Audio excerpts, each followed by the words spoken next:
You spoke about the need to reach out to all Singaporeans. I know it's just a day after, you haven't had much time to sit down to crunch numbers, but do you have a sense from last night, who are the people who supported you, and who are those who didn't, and how do you reach out to them?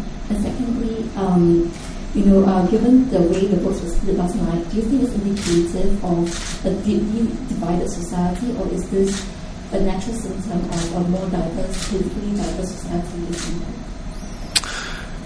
As to the analysis of which group supported me, I think it will require some time to analyze the figures before we can draw any conclusions. And I would look forward to reading the reports and analysis by various commentators. With regard as to whether this divisions or this voting pattern reflects deeper divisions within our society, I think we must recognize the fact that there are many voices in Singapore today. Singaporeans are more vocal, they want to make their views known. I think that's a good thing. We should have a diversity of views in Singapore. It enriches our society. It makes Singapore more vibrant.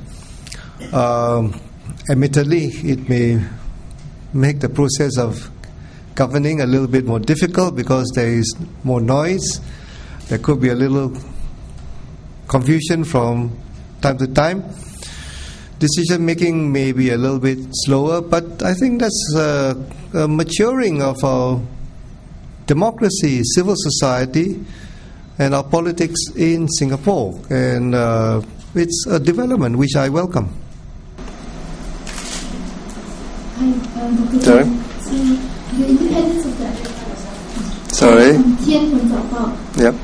The independence of the president is a much talked about aspect of this election, and as the votes turn up, the candidates will emphasize the independence of getting some votes. Now that you are elected, how do you intend to demonstrate the independence within the boundaries of the Constitution? As I said during the campaign, I think what is important is for the president to act independently, to judge issues on their merits, to see what is in the best interest of the nation. The president cannot be partisan to the interests of any one political party. He has to be above politics. He must weigh the matters which are brought up to him with his experience and knowledge, then make the best decisions. Here in this case, of course, I've worked with government in many government ministries for many years. I've run 5 ministries. I've also worked in the private sector, chairman, CEO of OCBC, chairman of Singapore Press Holdings. I can draw from this experience, my wide contacts in government, in the global economy, in order to be able to bring, I hope, new insights into decisions. Ultimately, I think what is important is to see how this impacts Singapore and Singaporeans. As I said during the campaign, I care for Singaporeans. Singapore is my home, is our home. I think that this is a matter which we should feel very deeply about. I will try and reach out to more Singaporeans at all levels, and to use the influence which the president has in order to alleviate some difficulties, some of the needs, and generally to try and build a better and more caring and fairer society in Singapore. Kevin from Reuters. Sorry? Dr. Tan, 2 questions. One is, during the hustlings, I think the Singapore Business Federation said in a note, in support of your campaign, that basically a vote for any of your opponents will kind of suggest a rejection of the policies that make Singapore successful. Do you agree with such comments, or do you think they are alarmist? And second, Dr. Tan Cheng Bock and Mr. Tan Jee Say during the hustlings also spoke about scrutinizing more thoroughly appointments to government boards and companies. There seems to be a concern of appointing a small group of people to too many places, and also the danger of groupthink. Can I have your thoughts on these two subjects? Thanks. Well, with regard to the statement from the Singapore Business Federation, I think that obviously they are concerned about who is elected as president. I hope that with my election as president, this would assure them and also foreign investors that Singapore continues on a steady path. Amid particularly this global uncertainty, I think this is very important.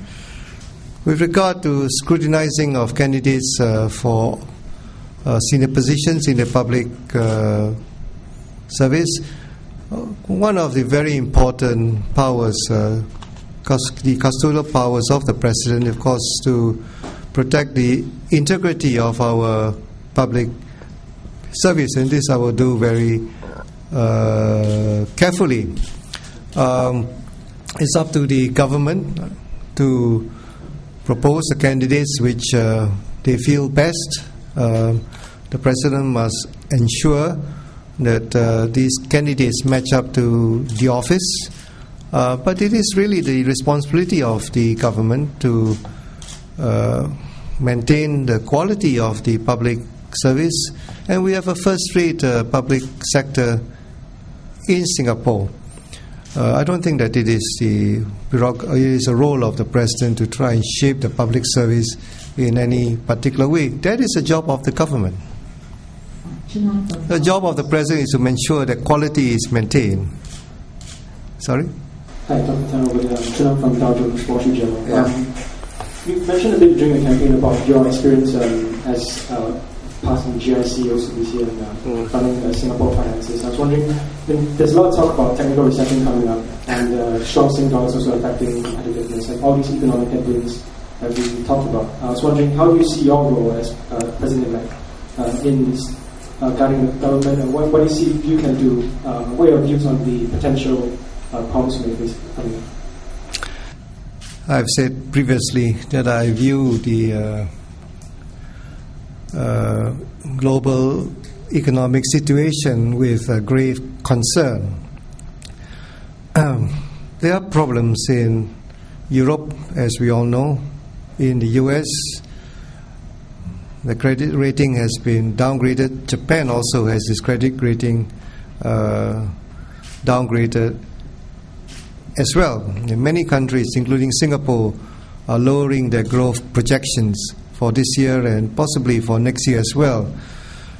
And I just read in today's the managing director of the IMF, Ms. Christine Lagarde, saying that the risks to the global economy have risen.